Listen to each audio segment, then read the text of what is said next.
उसके बगल में उन्हीं का नंबर में भेजना है, मेरा नंबर में पैसा मत भेजिए। वो नंबर ही दिते बोलছে। अब कहाँ बोल रहा हम हमको अब हमको जो दिया दिया कहाँ बोला।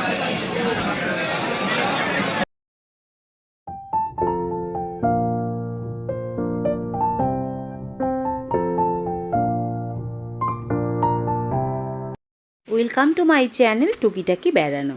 তোমাদেরকে আগেই বলেছিলাম যে আমরা বৈদ্যনাথ ধামে যাচ্ছি। তো আমরা সকাল সকাল বেরিয়ে পড়েছিলাম। মানে বারাসাত থেকে বৈদ্যনাথ ধামের দূরত্ব হচ্ছে 350 কিলোমিটার। মানে আমরা হচ্ছে সিউড়ি হয়ে যাচ্ছি। এই এখন এই রাস্তাটা দেখছো, এটা সিউড়ি থেকে আমরা এখন দুপুর 3টে নাগাদ গাড়ি ছেড়েছি বৈদ্যনাথ ধামের উদ্দেশ্যে। তো এখন আমরা গুগল ধরেই যাচ্ছি। তো গুগল আমাদের গ্রামের রাস্তা দিয়েই নিয়ে যাচ্ছে। মানে আমাদের NH রোড আমাদের ধরায়নি। তো আমরা এখন যেহেতু গাড়িতে যাচ্ছি তাই রোড ট্রিপটাই তোমাদের সামনে তুলে ধরলাম।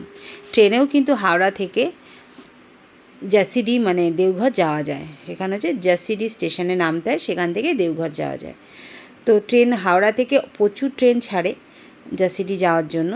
তো যেমন 2:05 আছে হাওড়া জনশতাব্দী এক্সপ্রেস, তারপরে আছে বাগ এক্সপ্রেস, তারপরে আছে Duronto express, Purba express, Himgiri express, Raxaul express আর মুকামা এক্সপ্রেস। এবং প্রচুর ট্রেন ছাড়ে সকাল দুপুর বিভিন্ন টাইমে।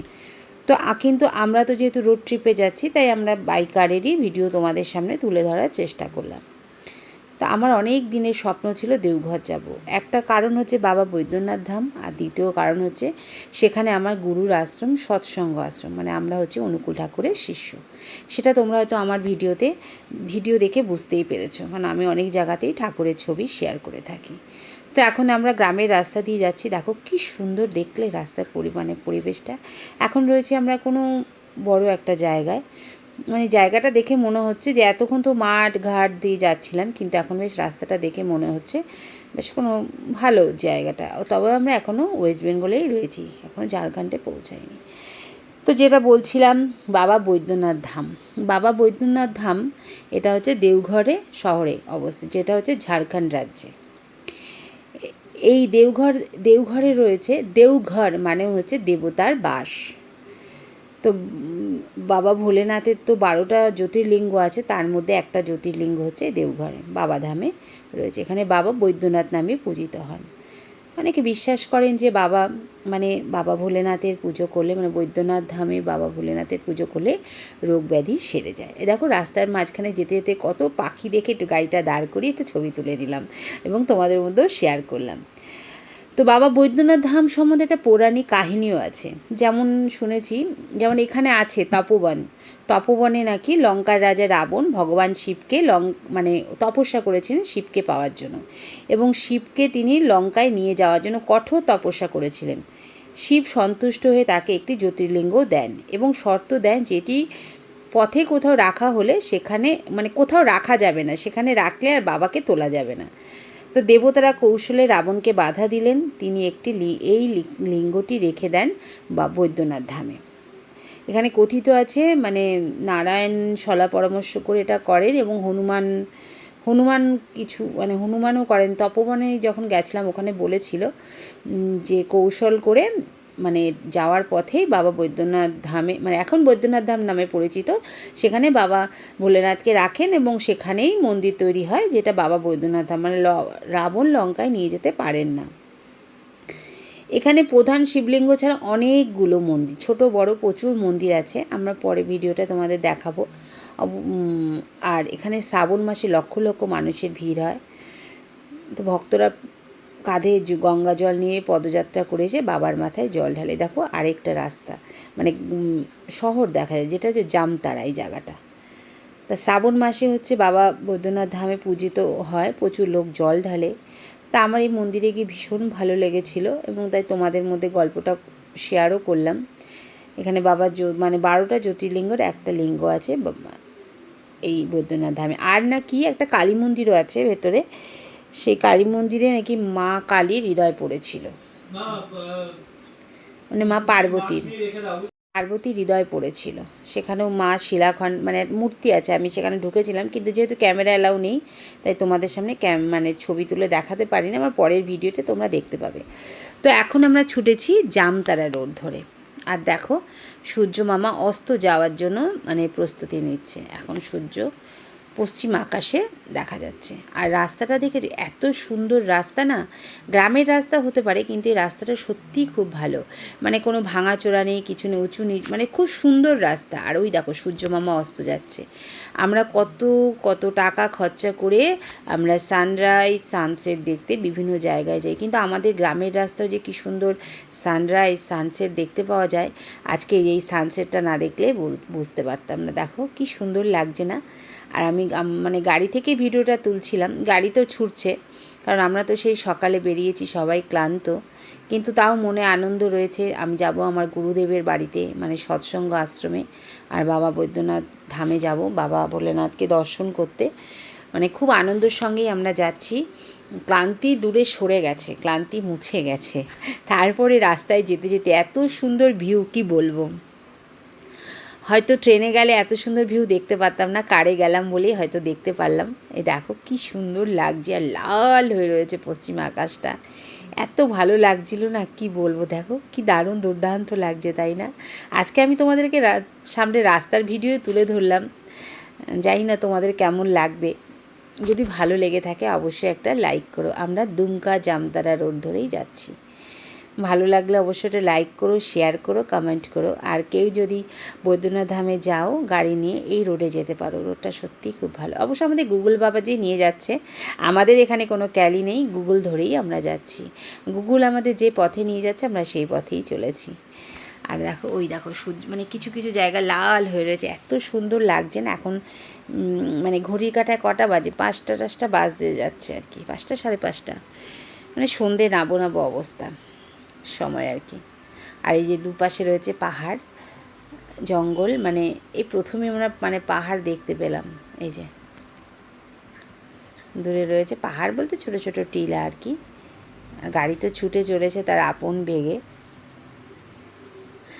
কি ভালো লাগছে না, পিচের রাস্তা আর দুপাশে জঙ্গল মতো, আর ওই যে সূর্য সামনের দিকে পুরো লাল আকাশটা, এত সুন্দর লাগছিল না, কি বলবো। সত্যি মনে হচ্ছিল যেন কোথায় যেন হারিয়ে গেছি, তাই তোমাদের সামনেও একটু তুলে ধরলাম। জানি এই ভিডিওটাতে পুরোটাই তোমাদের সামনে রাস্তারই ভিডিও রয়েছে, রাস্তার ভিডিওটাই তুলে ধরলাম, যেহেতু গুগল ধরে আমরা রাস্তাটায় গেছি। তোমরাও যদি এই দুমকা রোড, এই রোড ধরে যাও, দুমকা জামতারা রোড ধরে, তাহলে এত সুন্দর লোকেশন, এত সুন্দর পরিবেশ পাবে। আর এখন দেখো অন্ধকার হয়ে এসেছে, আর সূর্য অস্ত গেছে। এই রোডটার নাম হচ্ছে শারদ রোড। সূর্য অস্ত গেছে, সূর্য মামা দেখো লাল হয়ে আছে আকাশটা, মানে এত সুন্দর লাগছে না, মানে কি বলবো। আসল কথা, দুদিকে তো ফাঁকা মাঠ, এই কিছু কিছু জায়গায় কিছু বাড়ি রয়েছে, আর দুদিকে ফাঁকা মাঠ, মাঝখান দিয়ে পিচের রাস্তা, মানে এত সুন্দর লাগছে, মানে আমি ভিডিওটা না তুলে আর পারলাম না। সত্যি খুব সুন্দর লাগছিল, সত্যি এত সুন্দর, মানে কি বলবো, প্রকৃতির অপরূপ সৌন্দর্য দেখে মনটা সত্যি খুব ভরে গেল। যে এখন বেশ অন্ধকার নেমে এসেছে, রাস্তার পাশে পাশে দোকানগুলো লাইট জ্বলে উঠেছে। দিনের বেলার পরিবেশ একরকম, আর রাতের পরিবেশ দেখো আরেক রকম লাগে, তাই না বলো? আর এটা ওয়ান ওয়ে রাস্তা, মানে ওয়ান ওয়ে না, মানে যে একসাথেই যাচ্ছে গাড়ি পাশ দিয়ে আসছে, ওয়ান ওয়ে না, ওয়ান ওয়ে হলে সুবিধা হয়। আর দেখো কেমন লাল হয়ে রয়েছে আমরা এখন আছি এই জায়গাটা, বা যেতে যেতে দেখছি কোনো অনুষ্ঠান আছে, এখান থেকে আমরা বাঁদিকে রয়েছে। দেখো দুদিকে লাইটিং, লাইট জ্বলছে, টুনি লাইট জ্বলছে, কিছু অনুষ্ঠান আছে তো লাইট জ্বালিয়ে সবাই সবার মানে সন্ধে বাজারে আসতে, সামনে রয়েছে প্রচুর জ্যাম, টোটো চালকরা। আর আমরা তো সবাই সন্ধেবেলা মানে বাজারে, শারদ থানা এলাকা, এটা শারদ, প্রচুর লোকের ভিড়। এই জায়গাটা বেশ ভালোও লাগছিল, সুন্দর জায়গাটা, বেশ সুন্দর, চতুর্দিকে লাইট জ্বলছে, বেশ ভালো লাগছে। তো আমরা আবার যাব মানে আমাদের গুরুদেবের মন্দিরে, মানে সৎসঙ্গ আশ্রমে। তোমরা তো সবাই জানো দেওঘরে সৎসঙ্গ আশ্রম, আমার যাওয়া হয়নি, আমি এত বছরের দীক্ষিত, কিন্তু আমি এখনো অবধি যাইনি। আসল কথা, ঠাকুরের ডাক না পেলে বলে না যাওয়া হয় না, তা আমারও যাওয়া হয়ে ওঠে। দেওঘরে প্রায় চলে এসেছি, ঢুকে গেছে, অনেক দিন বাদে ঠাকুর মনে ডেকেছেন বলেই যেতে পারলাম। সত্যি গিয়ে মানে জীবনটা সার্থক হয়ে গেল। বাদিকে হচ্ছে জাসিডি, মানে কার ছায়ার নিচে যে রয়েছি, ঢুকে গেছি, মানে মন্দিরে ভীষণ ভালো লাগে। গিয়ে বাবাইদার দেখা বদ্রীনাথ পেলাম, মন্দির। পরের দিন বৌরানিমার দেখা পেলাম। বাবাইদাকে পরপর দুদিনই বদ্রীনাথ না দেখতে তো পেলাম। বৈদ্যনাথ। মানে আমাদের ভাগ্য এত ভালো ছিল যে বৈদ্য- বাবাইদাও ছিলেন, মানে দুদিনই বাবাইদাকে দেখতে পেয়েছি। ওখানকার অনেক নিয়মকানুন আছে, আমি তো সব নিয়মকানুন জানি না। আমি আমার মনের মতো করে ঠাকুরকে ডাকি এবং সেভাবে তার ডাকে, আমার ডাকে তিনি সাড়াও দেন, আমি তাকে সবসময় অনুভব করতেও পারি। আর এই দেখো আমরা এখন প্রায় পৌঁছে গেছি জসিডি, মানে দেওঘর। বাবা ঘড়ির আওয়াজ হচ্ছে। মাঠ ঘাট, তারপরে রাস্তা, জঙ্গল সব পার হয়ে আমরা আমাদের গন্তব্যস্থলে পৌঁছে গেছি। আর সামনে তো শিবরাত্রি, বৈদ্যনাথ ধাম যেন অন্য রূপে সেজে উঠছে, মানে বিভিন্ন জায়গায় মানে সব লাইটিংগুলো লাগানো হচ্ছে, এখনও লাইট জ্বালানো হয়নি, সব লাগাচ্ছে রাস্তায়, বাঁশ পুঁতে পুঁতে সব লাগাচ্ছে দেখলাম। তার মানে এই শিবরাত্রিতে মানে খুব সুন্দর আলোক মালায় সেজে উঠবে বৈদ্যনাথ ধাম। এই যে আমরা চলে এসেছি দেওঘরে। এখানে দেখলেই তো বোঝা যাচ্ছে এর পরিবেশ পুরো আলাদা। এতক্ষণ কোথায় ছিলাম আর কোথায় এলাম। আমরা নিয়েছিলাম, আমাদের হোটেলের নাম ছিল গঙ্গা প্যালেস। আমাদের হোটেলের নাম ছিল গঙ্গা প্যালেস, একদম বৈদ্যনাথ ধামের খুব কাছে। হোটেল থেকে বৈদ্যনাথ ধামের দূরত্ব হচ্ছে 100 মিটার, মানে এতটাই কাছে ছিল। এই যে আমাদের হোটেল, আমরা 203 আর 201 202 ছিল আমাদের হোটেল, মানে রুম। আর এই দুটো রুম আমরা নিয়েছিলাম পরপর। এই একটা রুম, বেশ রুমগুলো ভালোই ছিল, 1200 টাকা করে ছিল এক একটা রুম। আমরা মেক মাই ট্রিপ থেকে বুক করেছিলাম। তো তোমরা গেলে এই গঙ্গা প্যালেস হোটেলে থাকতে পারো, একদম মানে মন্দিরের খুব কাছে। হোটেলে যা যা থাকা সবই ছিল, সুন্দর বেড ছিল, গরমকালে এসিও আছে, একটা ড্রেসিং টেবিল ছিল, টিভি ছিল, বাথরুমটা বেশ বড়, খুব সুন্দর পরিষ্কার পরিচ্ছন্ন বাথরুম, গিজার টিজার সবই ছিল, গরম জলের ব্যবস্থা সবই খুব ভালোই ছিল। আর এটা হচ্ছে আরেকটা রুম। এই দুটো রুম আমরা নিয়েছিলাম। এই যে রুমটা স্পেসগুলো বেশ বড় ছিল। তোমরা গেলে এই হোটেলটা থাকতেই পারো, একদম হোটেলের মানে মন্দিরের খুবই কাছে, বৈদ্যনাথ ধামের খুবই কাছে।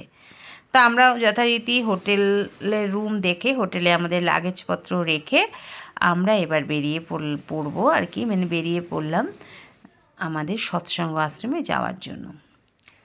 এখান থেকে সৎসঙ্গ আশ্রম দেখাচ্ছে 4 কিলোমিটার, মানে আমাদের হোটেল থেকে সৎসঙ্গ আশ্রমের দূরত্ব 4 কিলোমিটার। আমরা একদম ঘড়ি মোড়ের কাছেই নিয়েছিলাম। আর ঘড়ি মোড়ে সন্ধ্যাবেলা বেশ ঘড়ির আওয়াজ হচ্ছিল, ভালো লাগছিল। একদম ঘড়ি মোড়ের কাছেই আমাদের হোটেলটা, মানে ঘড়ি মোড় আর বৈদ্যনাথ ধাম মন্দিরের খুব কাছাকাছি হোটেলটা। আর আমাদের মানে হোটেল থেকে 4 কিলোমিটার হচ্ছে আমাদের সৎসঙ্গ আশ্রম। তো 8টা প্রায় বেজে গেছে, এখন রয়েছি জলসা রোড ধরেই আমরা যাচ্ছিলাম। তো 8টা বেজে গেলে তো বন্ধ হয়ে যায়। আমরা হোটেলে পৌঁছালাম সেই মানে 8টা বাজতে 5-10 মিনিট বাকি। সবাই বললো খুব তাড়াতাড়ি যান, এখনও মন্দির খোলা আছে। তো যথারীতি আমরা মন্দিরে গেলাম, কিন্তু মন্দির সবাই আবার অনেকে বললো আচার্যদেব এখনও আছেন। মানে আমাদের ভাগ্য ভীষণ ভালো, গিয়ে আচার্যদেবের দেখা পেয়ে গেছিলাম। আর এই দেখো ঘড়ি মোড়টা দেখতে পাচ্ছ, আমাদের হোটেল থেকে বেরিয়ে কিছুটা এসে ঘড়ি মোড় থেকে আমরা ডান দিকে চলে যাব আমাদের মন্দিরের দিকে, সৎসঙ্গ আশ্রমে। আমরা 10 তারিখে রুম পেয়েছিলাম, না 11 তারিখে পেয়েছিলাম, কিন্তু আমরা থাকিনি, যেহেতু আমরা বেরিয়ে এসেছি তাই আমাদের আর থাকা হয়নি। এই যে আমরা মন্দিরে চলে এসেছি, এই সেই স্বর্গদ্বার আমার। আর এখানে এটা হচ্ছে অতিথি নিবাস, আর এটা হচ্ছে মন্দির যেটা আগে দেখালাম। মন্দির ঘুরে এসে তারপরে আবার ঘড়ি মোড়ের কাছে এসে রাতের খাবার সেরে, এই যে রাতের রেস্টুরেন্টে ঢুকেছিলাম, রাতের খাবার সেরে নিলাম। বেশ সেখানে খুব কম মানে রিজনেবল রেঞ্জ ছিল এবং প্রাইস ছিল, এবং খাবার দাবার ভীষণ ভালো ছিল। আমরা নিয়েছিলাম বাটার নান, ডিম কষা, ফুলকপি আলুর একটা ফ্রাই নিয়েছিলাম, আর নিয়েছিলাম চিকেন তন্দুরি। খুবই সুন্দর। এই রেস্টুরেন্টটার নাম ছিল কোয়ালিটি রেস্টুরেন্ট, একদম ঘড়ি মোড়ের কাছে। তোমরা গেলে এখানে অবশ্যই খেতে পারো, আশা করি ভালো। প্রাইস খুব রিজনেবল। আর এই যে ঘড়ি মোড়। আমার ভিডিওটা তোমাদের যদি ভালো লাগে অবশ্যই লাইক করো, কমেন্ট করো এবং শেয়ার করো, এবং অবশ্যই পাশে থেকো। সবাই ভালো থেকো, শুভরাত্রি। দেখা হবে নতুন একটা ভিডিওতে, নতুন একটা জায়গা।